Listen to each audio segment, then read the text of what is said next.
Hi everyone. So it's been a while since I've done an update and I thought I would talk to you about some plants today.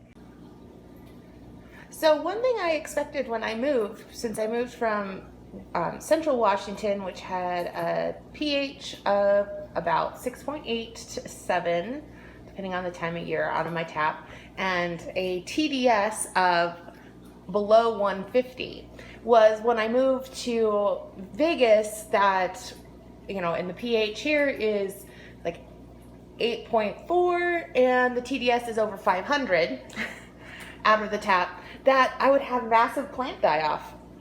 And especially with things like the sword plants and the crypts, I expected them to die back and have a bit of a stunt and need to readjust to the new water.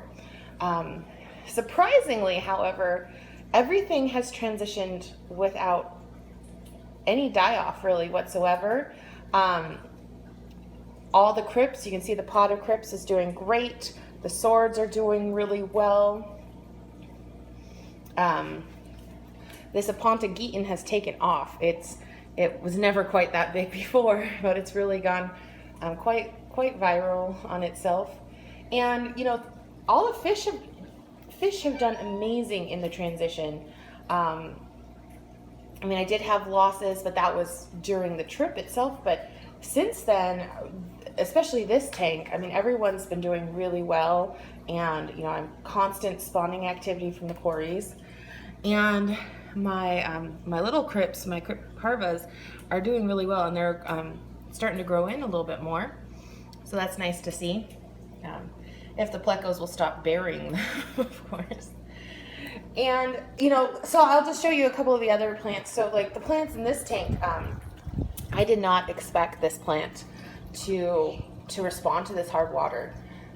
It's pretty delicate, tends to, ideal parameters when you look up the plant is much more like the old water. And it's doing great. It's growing well, as you can see. The only odd thing I've had, and I can only imagine it's based on injury from the move, is that a couple of the Shelleys in this tank have Popeye. But the water parameters are spot on. I don't even have running nitrates because the plants are using it up. So, to me, I'm just keeping the water clean, doing water changes, and keeping an eye on them. But my guess is they injured themselves maybe in the bucket during the move, and then Popeye can take a long time to self-resolve, but there's no sign of infection or anything. But yeah, back to plants. Every plant I have is doing great.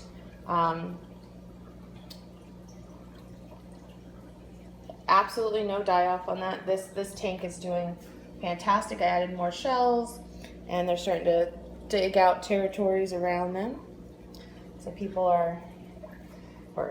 Shelleys are taking habitats. And of course, baby Cory check-in. They're doing great. Let's see if we can focus. They're getting sizable. Right now, these guys are eating. They loved it. They love this leaf, and they blend right into it. They are eating frozen baby brine shrimp, live microworms, and some Repashy spawn and grow. Although that tends to make the tank an absolute mess. I'm not super fond of that one. Maybe they're just not quite big enough for it yet. But they're doing fabulous. They're actually probably could be moved into the grow out tank, the 10-gallon grow out, if I had any plans for this one. And I threw extra plants in here again for nitrate removal. The one thing this tank isn't on is a timer, so it gets a lot of light, because I'll turn it on before I leave for work, and then I get home at 11 at night and it's still on. And as for the other fry, the rainbows, my two little rainbow fry, are getting nice and big. They're about half an inch now. Let's see if I can block some of this glare here. You can see them. And then the Cory Fry are really, I mean, if I felt like tearing this tank apart, ready to move into the big tank. They're a good solid, over half inch in body, nice and big. They would be a-okay to move into the 75. I just don't really feel like tearing this apart to do that and digging that all out. The other thing that I've noticed since the move that, you know, some might say this isn't a good thing, but my snails are just doing great. You can see, of course, there's some food fell in that tube, but there's just a pile of ram's horns and pond snails, and my MTS are multiplying. So I think there's just more available calcium and such in the water, so they're just doing a lot better and multiplying more. I also am feeding a little heavy so that I get that population up, because if, say, I ever wanted to get a fish that needed a diet of snails, I need snails to feed them. So this tank is doing awesome. I'm really enjoying the school of cardinal tetras, and I really want to get some more, I think, of the Rasbora, lamb chop Rasboras or the SB Rasboras to fill in a second school.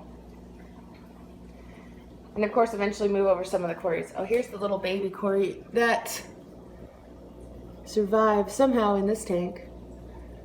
I don't even know where he came from. He must have gotten rescued during the move, but I don't remember capturing a wee little Cory. But he's, you know, he's just a little thing.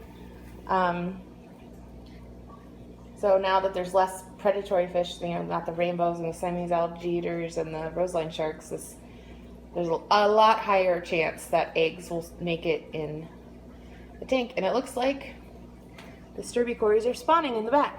So maybe we'll have more eggs soon. All right, guys, I'll check in with you again soon. Sorry it's been a while since the last check-in, but work is keeping me super busy. All right, well, later.